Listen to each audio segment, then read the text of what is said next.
Abraçamos nossos visitantes, também aqueles que acompanham pela internet. A bênção de Deus alcance cada um. O presbítero Samuel já falou sobre os nossos pastores que estão servindo nas congregações da igreja. Queria trazer algumas outras notícias também, antes da leitura bíblica. Pela graça de Deus, hoje o presbítero Manassés deixou o hospital, já está em casa, motivo de gratidão. Também estou vendo daqui o nosso querido Celcinho, depois da sua cirurgia, que foi bem sucedida. Queria colocar aqui dois motivos, além desses que temos sempre orado, colocar diante do Senhor. A nossa irmã Juraci foi socorrida hoje pela manhã, então coloquemos aquela filha nos cuidados do Senhor. E uma criança, um menino chamado Vinícius, por quem a igreja tem orado, as Déboras têm dado uma assistência bem de perto a Vinícius e a família.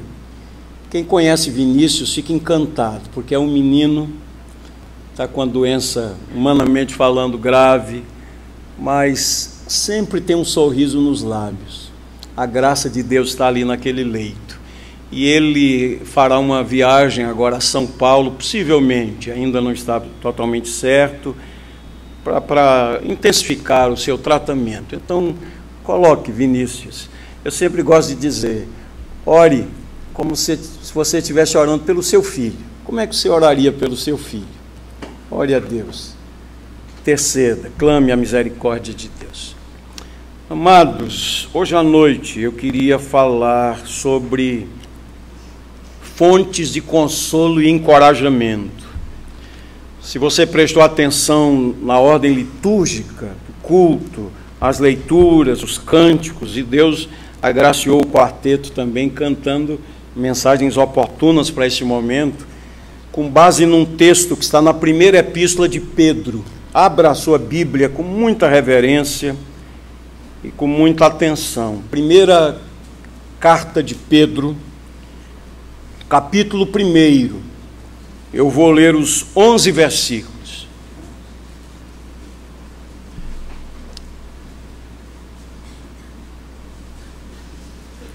Se Deus for gracioso em nos abençoar, nós estaremos trabalhando nesta epístola durante algumas semanas.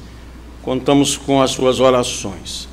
1 de Pedro, capítulo 1, os 11 primeiros versículos. Pedro, apóstolo de Jesus Cristo, aos eleitos que são forasteiros da dispersão no Ponto, Galácia, Capadócia, Ásia e Bitínia, eleitos segundo a presciência de Deus Pai, em santificação do Espírito, para a obediência à aspersão do sangue de Jesus Cristo, graça e paz vos sejam multiplicadas. Vemos a presença da Trindade aqui. Bendito Deus e Pai de nosso Senhor Jesus Cristo, que segundo a sua muita misericórdia nos regenerou para uma viva esperança, mediante a ressurreição de Jesus Cristo dentre os mortos, para uma herança incorruptível, sem mácula, imarcessível, reservada nos céus para vós outros, que sois guardados pelo poder de Deus, mediante a fé para a salvação, preparada para revelar-se no último tempo. Nisso exultais, embora no presente, por breve tempo, se necessário, sejais contristados por várias provações, para que, uma vez confirmado o valor da vossa fé, muito mais preciosa do que o ouro perecível, mesmo apurado por fogo, redunde em louvor, glória e honra na revelação de Jesus Cristo, a quem, não havendo visto, amais, no qual, não vendo agora, mas crendo, exultais com alegria indizível e cheia de glória, obtendo o fim da vossa fé, a salvação da vossa alma. Foi a respeito desta salvação que os profetas indagaram e inquiriram, os quais profetizaram acerca da graça a vós outros destinada. Investigando atentamente qual a ocasião ou quais as circunstâncias oportunas indicadas pelo Espírito de Cristo que neles estava, ao dar de antemão testemunho sobre os sofrimentos referentes a Cristo e sobre as glórias que os seguiriam. A eles foi revelado que, não para si mesmos, mas para vós outros, ministravam as coisas que agora vos foram anunciadas por aqueles que, pelo Espírito Santo enviado do céu, vos pregaram o Evangelho, coisas essas que anjos anelam prescrutar. Que Deus nos abençoe, que Deus nos agracie, que Ele aplique ao nosso coração essa porção preciosa da sua palavra. Amém. Amém. Queria começar com uma pergunta para a nossa reflexão. Pedro está falando aqui sobre alegria indizível e cheia de glória. Está falando sobre exultação. Porém, queridos, quando lemos a respeito do contexto na qual esta epístola foi escrita, então nós somos levados a perguntar: como seria possível alegria? Como seria possível paz, enquanto eles eram, como diz aí o texto, forasteiros, longe de seus lares, em outras palavras, sem pátria, sem chão, peregrinos e, além do mais, estavam sofrendo muitas provações. Nós estamos estudando o Apocalipse, estamos lá nos anos 95, 96 da era cristã, quando Domiciano, o imperador romano, se autodenominou uma divindade, exigindo adoração, e os cristãos passaram a sofrer seus bens confiscados, prisão, tortura, porque eles criam, como está na palavra: ao Senhor teu Deus adorarás, e somente a Ele darás culto. Certamente que surgiram os chamados nicolaítas, com a outra proposta, né? Sem compromisso pleno com o Senhor, sem entrega total, sem disposição para pagar o preço, o que é uma expressão que particularmente eu não tenho muita simpatia por ela, muito comum nos nossos dias, o politicamente correto, né? Dá para a gente viver, dá para a gente ser igreja e ser mundano também, para não pagar o preço. Pois bem, Pedro escreveu cerca de 30 anos antes. O imperador não era Domiciano, mas não era menos mau. O imperador era Nero, e nós conhecemos as histórias de Nero, as atrocidades. Queridos, Pedro escreveu falando sobre a alegria indizível e cheia de glória a uma igreja que estava sofrendo a dureza da perseguição. Como praticar o cristianismo em meio a perseguições? Como praticar o cristianismo em meio às hostilidades? Como praticar o cristianismo enquanto há uma luta decorrente do pluralismo religioso? Como, por exemplo, quando nos sobrevém uma doença crônica ou uma enfermidade que os médicos diagnosticam dizendo incurável, como ter alegria? Nós cantamos aqui há pouco, sou feliz com Jesus, e nós sabemos bem as circunstâncias em que estava o autor do cântico, havia perdido pessoas queridas, e escreveu essa letra, sou feliz com Jesus. Esses últimos dias eu tenho lido a história dos nossos irmãos, conhecidos na história da igreja como os morávios, século XVIII, início do século XVIII. Aqueles irmãos de oração que começaram em 1722 uma reunião de oração que durou mais de 100 anos. Eles tinham aquilo que é chamado de relógio de oração. Eles se revezavam 24 horas por dia. Alguém estava orando. Tornaram-se missionários. Mas muito me impressionou quando estava estudando a carta de Pedro, essa expressão do verso 8: a quem não havendo visto, amais. Esta era uma das marcas daqueles irmãos, eles amavam o Senhor Jesus. Inclusive, há uma história muito comovente de 2 morávios. Eles queriam evangelizar determinado lugar, mas não permitiram que eles entrassem lá para evangelizar, para falar de Cristo. E sabe o que eles fizeram? Eles se venderam como escravos.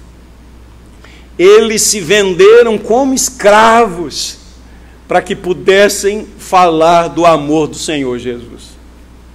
Quando eu fico lendo a Bíblia, meditando, eu creio que você também faz isso. Quando você está meditando, a conclusão a que eu chego, olhando para a minha própria vida, é dizendo: Senhor, como eu estou longe do cristianismo bíblico. E parece-me que nós nos acostumamos, nós estamos longe da realidade cristã. Quando lemos o Sermão do Monte, a gente diz: isso aí é para Jesus, não é? Isso é para Ele.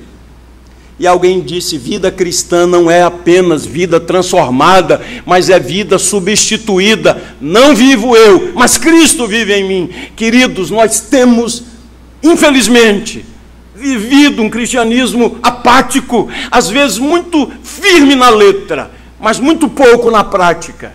E hoje nós estudamos na Escola Dominical a carta do Senhor Jesus para a igreja de Éfeso.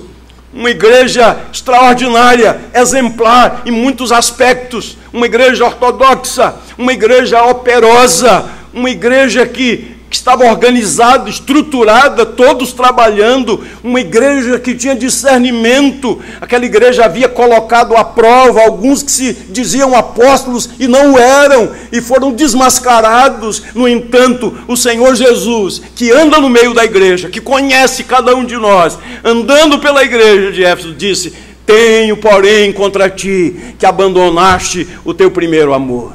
Queridos, eu sei que só o Espírito de Deus pode fazer isso, não é nenhum pregador, por mais que ele use argumentos certos, ele não pode chegar ao seu coração.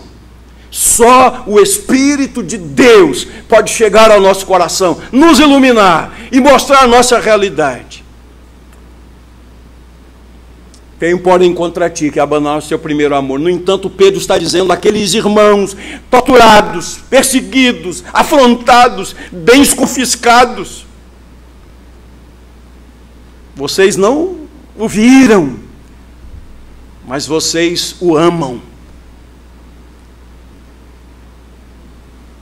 Vocês não estão vendo agora, mas vocês creem.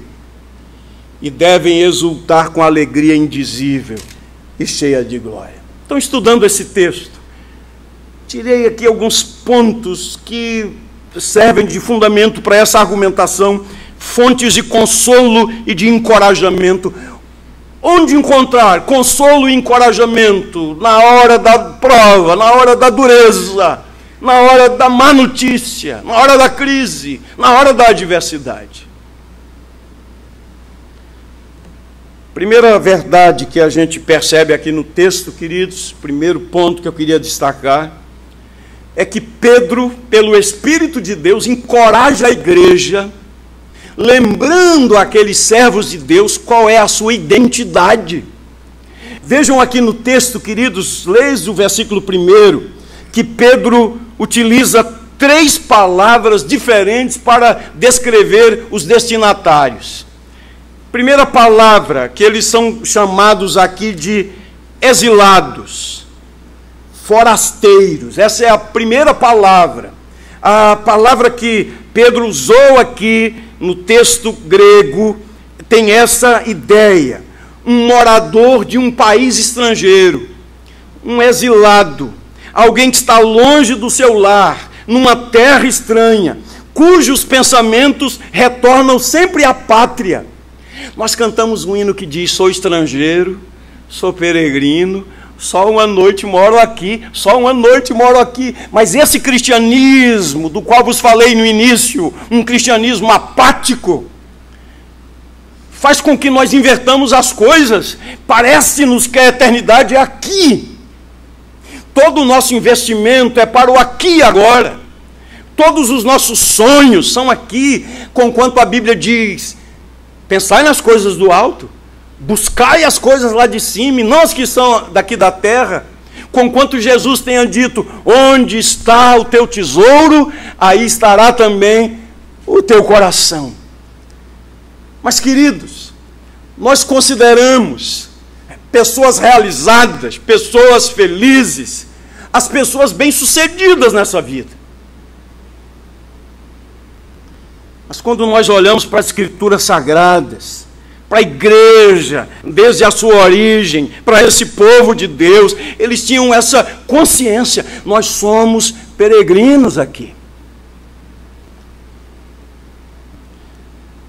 Precisamos trabalhar, precisamos plantar, queremos colher, devemos estudar, mas a consciência nossa é a seguinte: nós estamos passando aqui.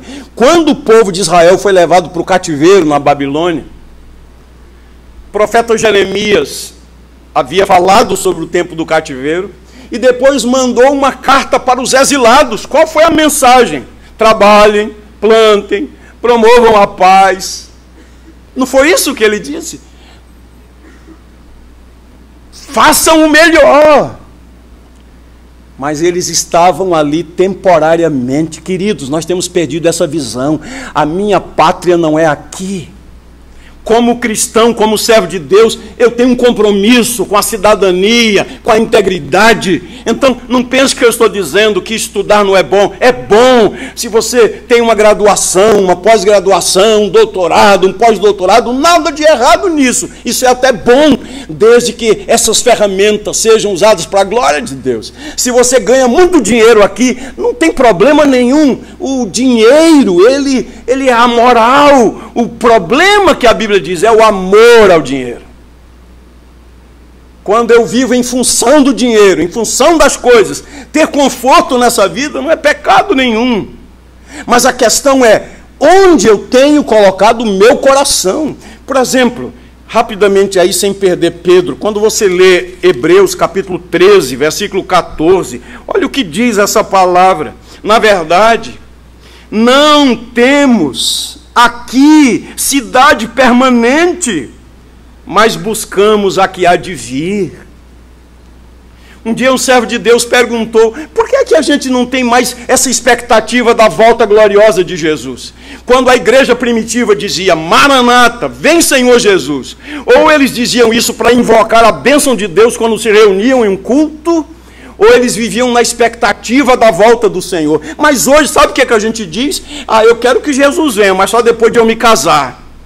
Que ele venha, mas depois de eu me formar. Que ele venha, mas depois de eu ter minha casa própria. Queridos, que é isso?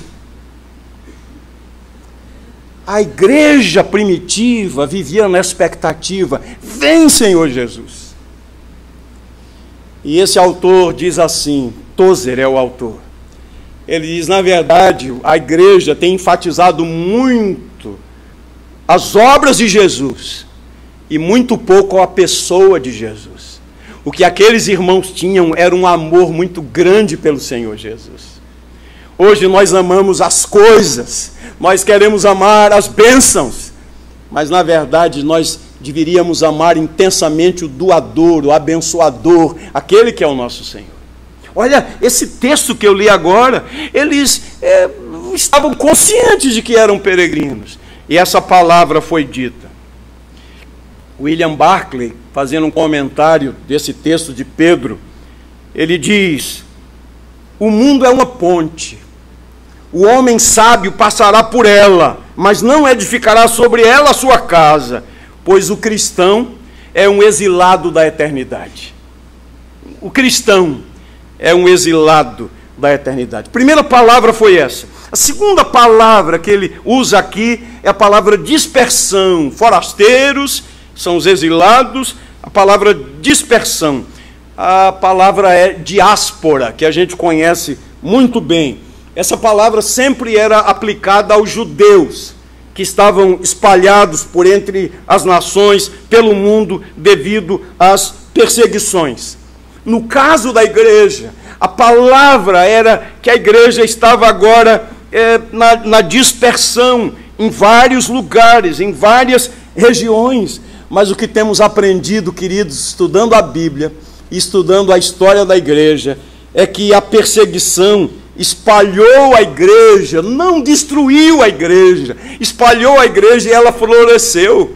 Logo no começo, quando se levantou uma perseguição contra os cristãos em Jerusalém, eles saíram da cidade, exceto os apóstolos, e por onde eles passavam, pregavam o evangelho. A princípio somente aos judeus, mas alguns foram até Síria, pregaram o evangelho aos gentios, e assim a obra de Deus foi florescendo, não é? Como disse, até estudamos recentemente, Tertuliano, o sangue dos mártires é a semente da igreja.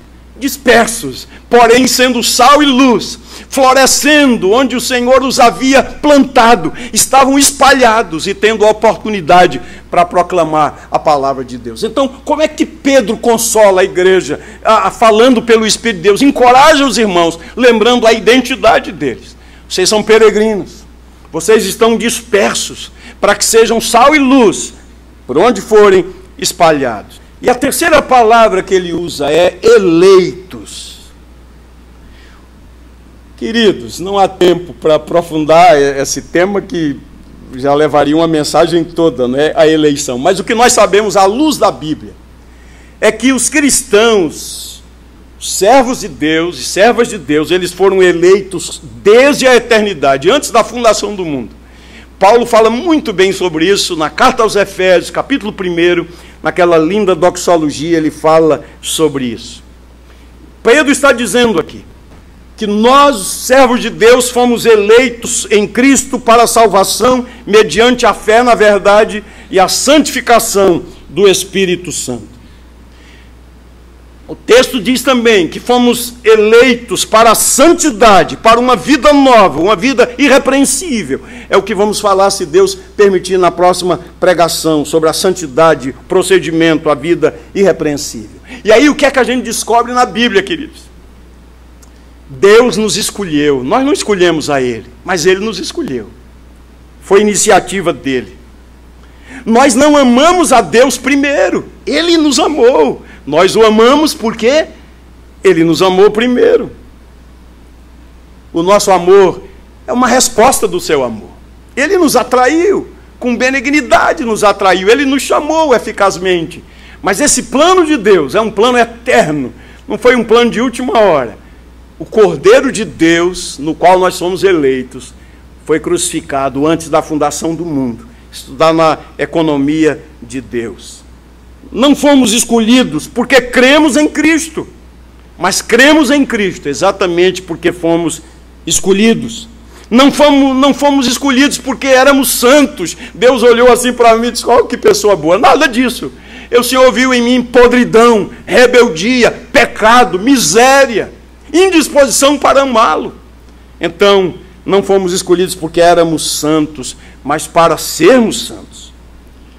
Não fomos escolhidos porque praticávamos boas obras, mas para a prática das boas obras. A eleição divina é eterna, é incondicional. Pois bem, queridos, esse foi o primeiro argumento de Pedro, encorajando aqueles irmãos. Qual é a sua identidade, meu irmão? Você é um peregrino. A sua pátria não está aqui. Você está caminhando.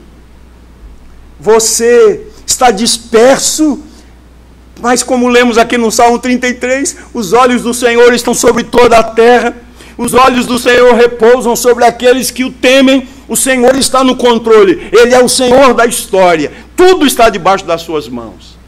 Vocês são eleitos de Deus, vocês são amados de Deus, sem nenhum merecimento. Então, primeiro argumento, a identidade. Segundo lugar, Pedro encoraja os irmãos com uma exclamação de louvor. Ele diz: bendito seja o Deus e Pai de nosso Senhor Jesus Cristo.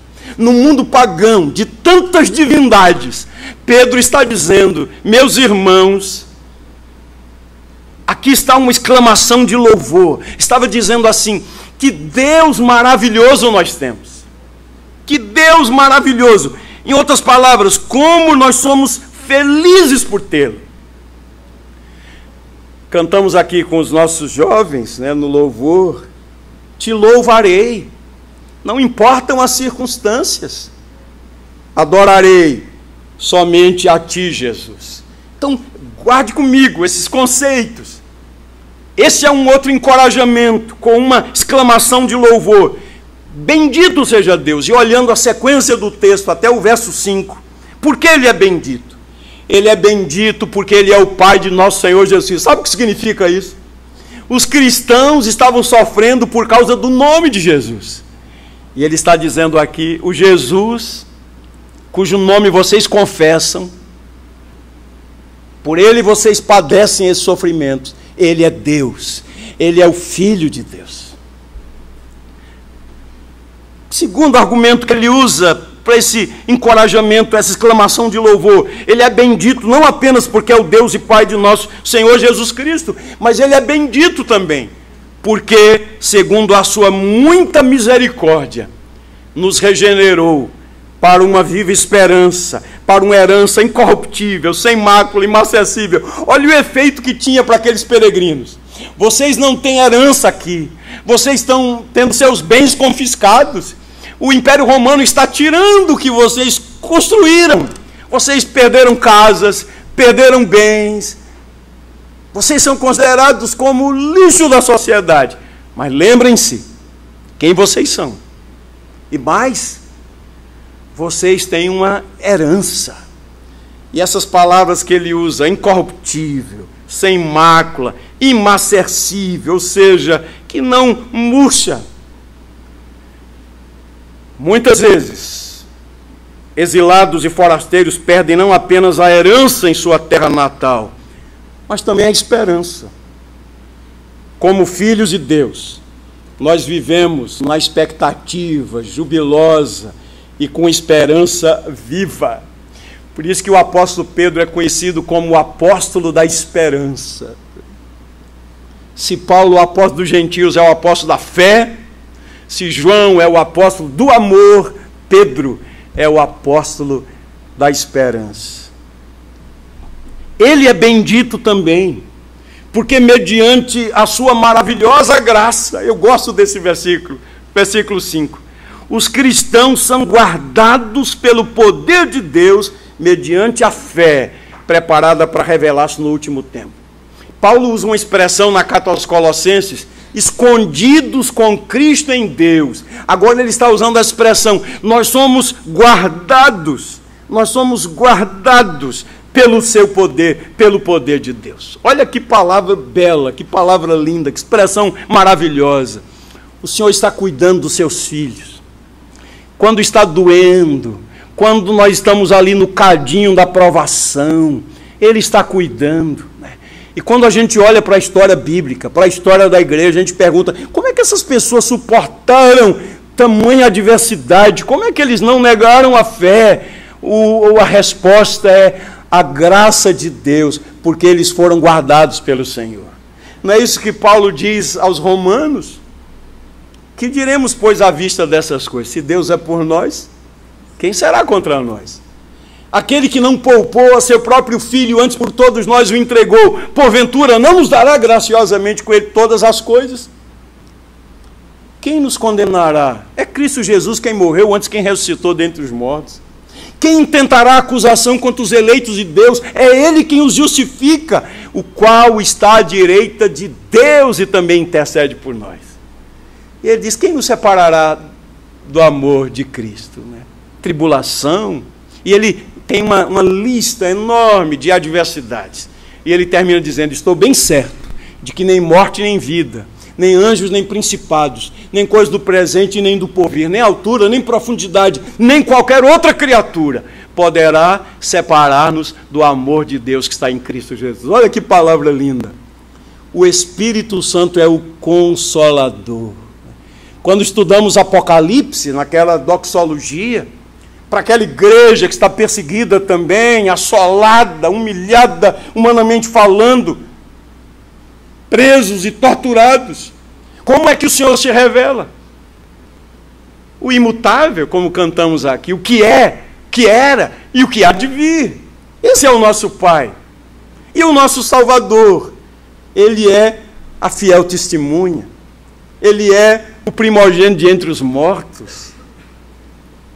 Ele é o soberano dos reis da terra, acima de Nero, acima de Domiciano, acima de qualquer outro poderoso desse mundo. Está o Senhor.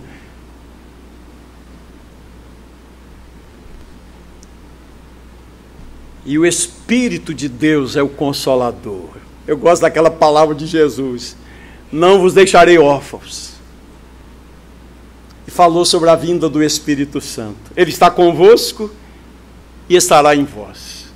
E aqui Paulo está dizendo: vocês são guardados pelo poder de Deus mediante a fé para a salvação.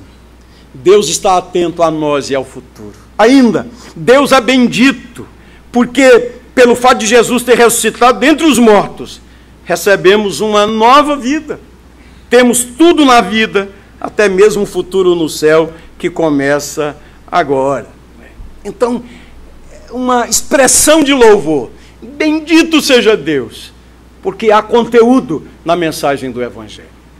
Terceiro lugar, Pedro encoraja os cristãos, afirmando os benefícios da prova. Olhem comigo aí versos 6 e 7. Quando ele está falando sobre essas ações de graças, e eu volto a dizer, Pedro não estava escrevendo a uma congregação confortavelmente assentada no século 21, em um ambiente climatizado, onde há liberdade de culto. Não, está falando a uma igreja que sofria dura perseguição. E ele fala sobre ações de graças, sobre alegria, sobre exultação. E ele diz, nisso exultais, embora no presente, por breve tempo, se necessário, sejais contristados por várias provações. E aí o verso de número 7, queridos, nos fala a respeito dos benefícios das provas.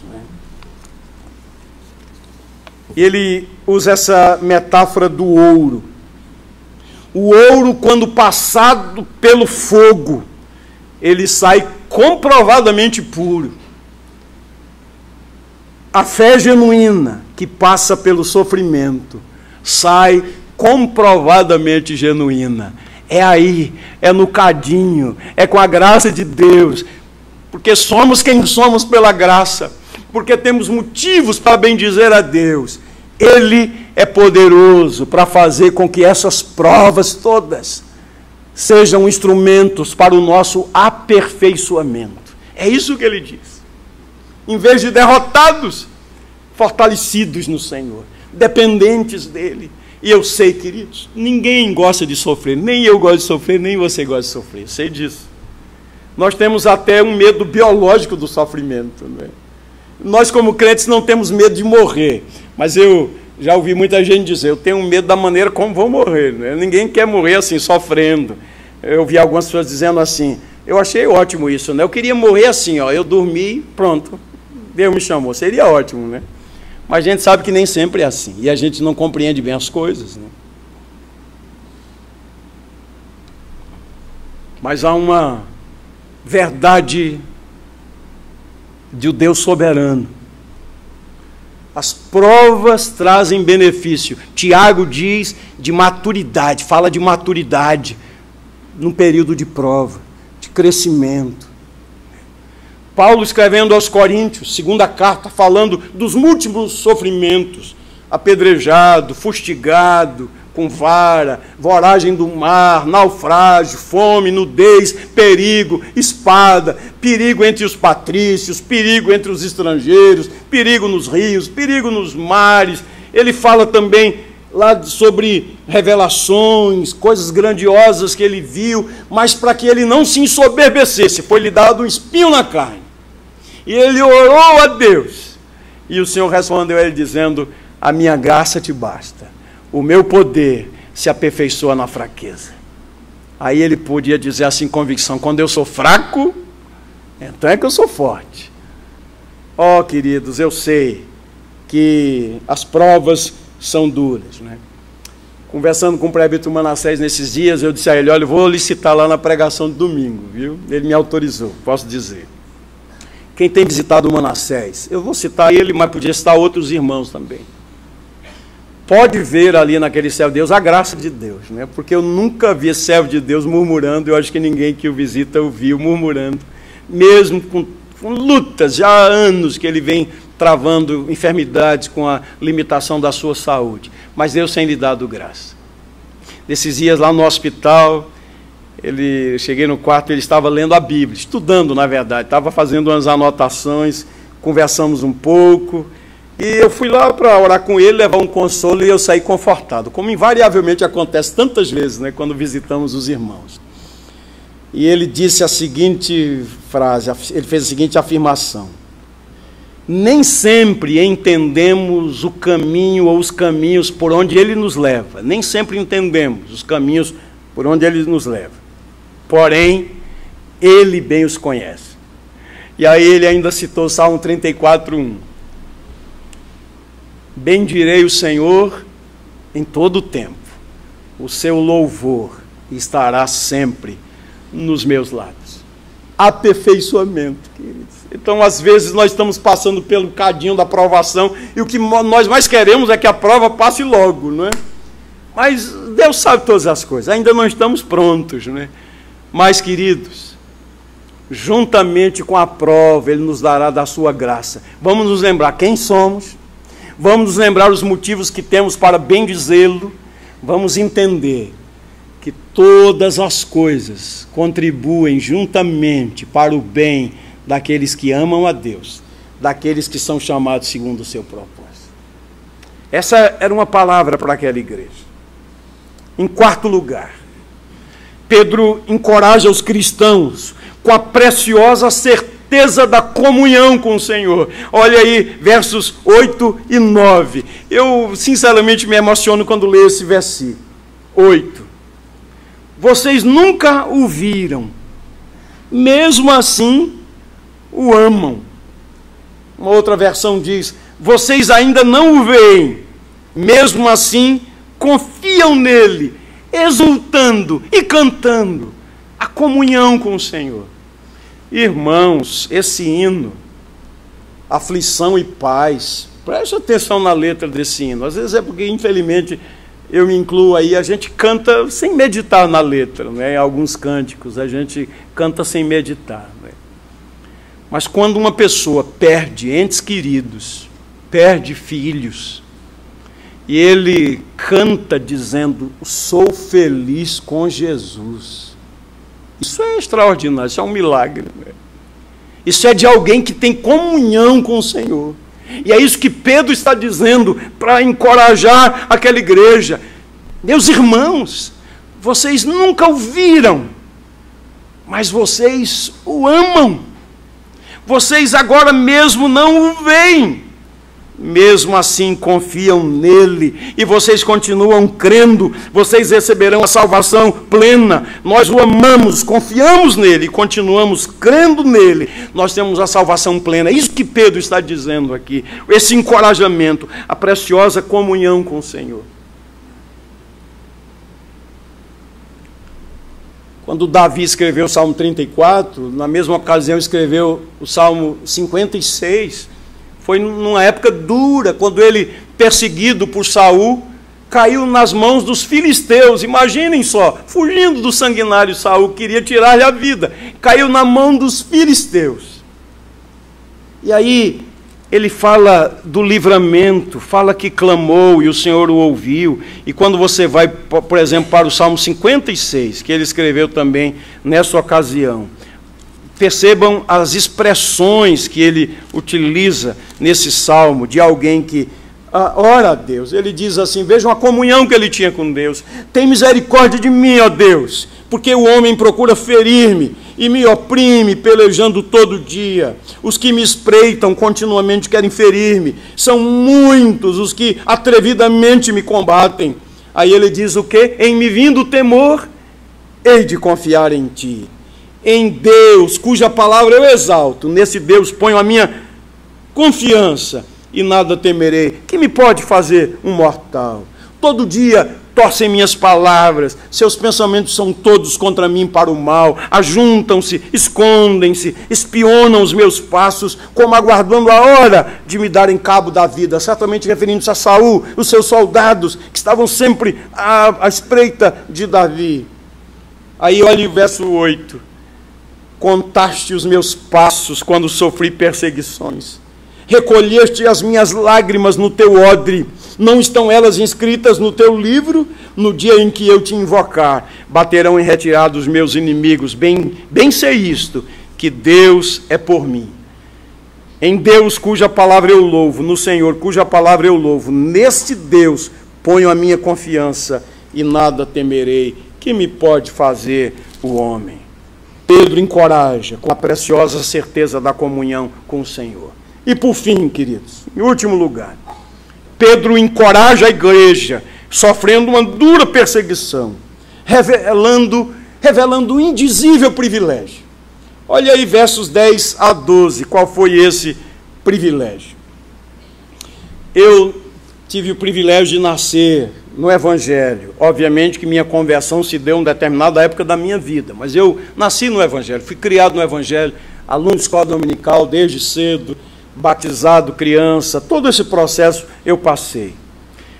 E eu ouvi muitas vezes pregações, e eu preguei também, citando esse texto, geralmente falando sobre evangelização. Olha aí, precisamos evangelizar. Até os anjos desejaram, mas Deus nos confiou essa tarefa.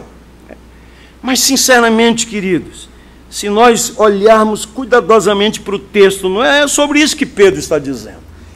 Não está dizendo que os anjos anelaram pregar o Evangelho, não é isso que diz o texto.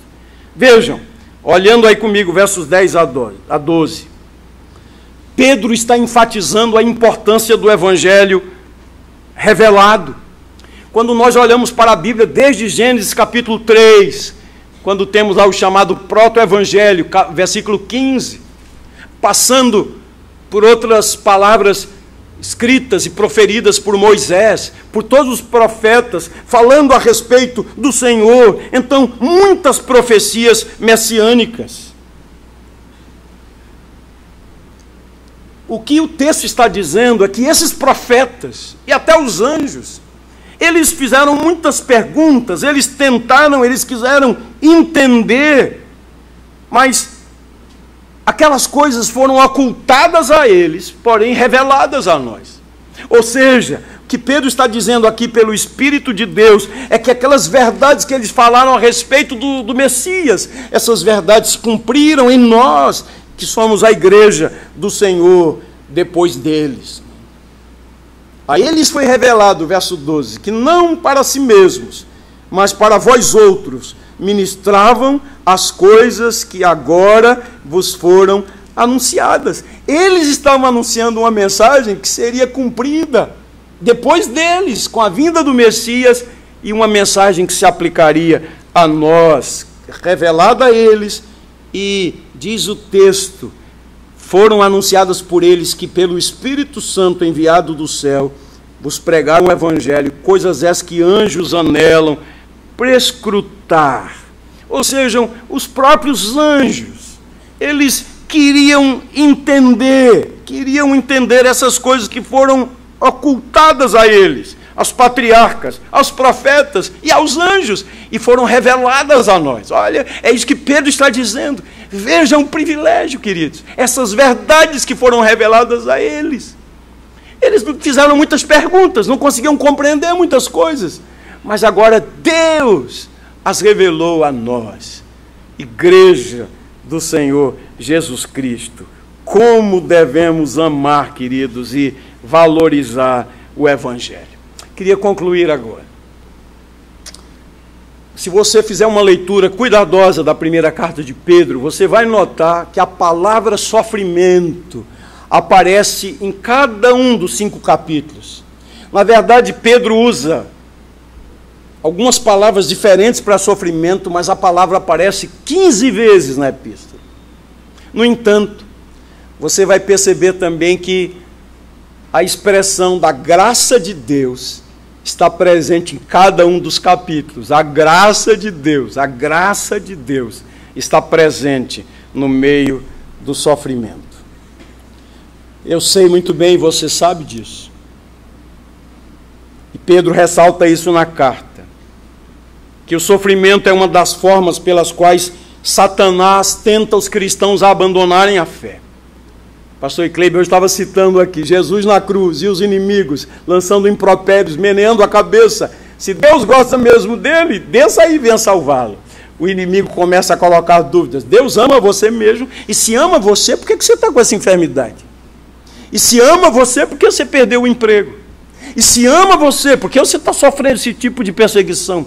Ama você, mas por que você está passando por essa aflição? Lembram-se do salmista? E me dizem perguntando, o teu Deus, onde está? Onde está o teu Deus? Aí o salmista diz, por que estás abatido, a minha alma? Por que te perturbas dentro em mim? Espera em Deus, pois ainda o louvarei. Deus seja louvado. São estas as fontes de consolo e encorajamento para nós também, queridos irmãos. Pedro lembra a identidade da igreja. Quem somos nós pela graça de Deus? Ele fala do Deus que temos. Por isso diz, numa exclamação de louvor, que ele é bendito.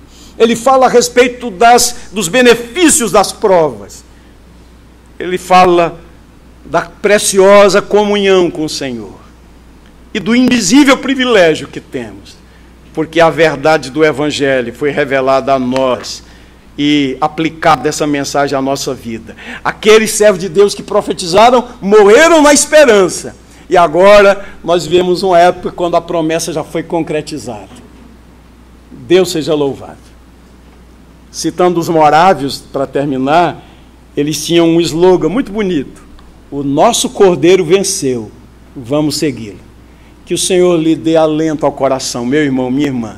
Está difícil, está doendo, a luta é dura. Guarde esses princípios no coração. E você que está aqui, e você que nos ouve, que ainda não entregou a sua vida ao Senhor Jesus, que ainda não se rendeu a Ele, que seja hoje o dia da salvação. Que você, quebrantado, se arrependa. Clame por misericórdia. Como aquele Bartimeu disse, filho de Davi, tem misericórdia de mim. Nós vamos cantar agora com muito entusiasmo um hino, queridos, que é uma expressão de fé, baseado naquela palavra de Abraão, quando o filho perguntou, meu pai, aqui temos a lenha, temos o fogo, mas onde é que está a oferta? E o homem de Deus disse o quê? Deus proverá. Que a gente saia daqui hoje dizendo, pela graça eu creio assim, o Senhor proverá. O Senhor proverá. Vamos ficar em pé e vamos cantar com entusiasmo. Depois do cântico, eu quero convidar o